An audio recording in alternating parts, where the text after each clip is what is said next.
христиан дининен мусулманчылык эмнеси менен артык экен? Негизи исламды ала турган болсок, Кудай Алла субхана тааля ошол Куранда не деп айтат? Бардык пайгамбарлар исламда алып келген депчи. Ошондуктан мисалы үчүн биз ислам мындай пайгамбарларды эч качан бөлбөйт да. Анан мисалы үчүн эгер сен мусулман болгондон кийин сен сөзсүз ошондо Исага ишенишиң керек, Мусага ишенишиң керек, сен бардык пайгамбарларды кабыл алышың керек.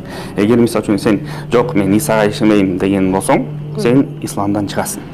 Ошондуктан бардык пайгамбарлар бул бир Кудайдан келген. Ошондуктан мусулман болгондон кийин биз бардык пайгамбарларды кабыл алышыбыз керек. Жана пайгамбарлар бардыгы бир Кудайдан келгенден кийин булар убактылуу келип, өзүнүн миссияны аткарып, андан кийин Алла субхана тааля башка пайгамбарды жөнөткөн. Ошол кээ бир аламдар айтат, Аллах бул биздин жашообузда 24 миңден ашыгыраак пайгамбарды жөнөткөн. Куранда бир аят бар, эме деген, ошол бул биздин эмебизде, жашообузда ушундай коом калган эмес, биз пайгамбарды жөнөтпөгөн коом калган эмес деген аят бар.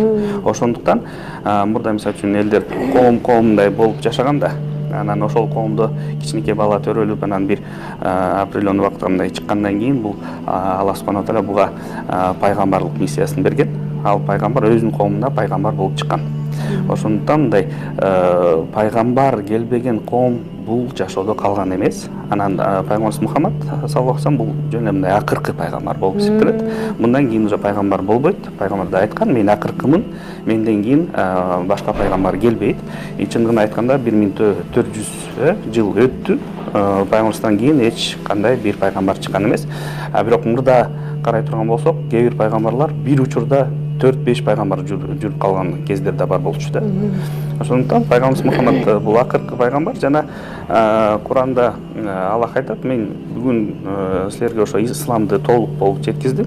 Жана Кудайдын максаты ошол ислам бул акыркы жана жалпы адамдарга туура болгон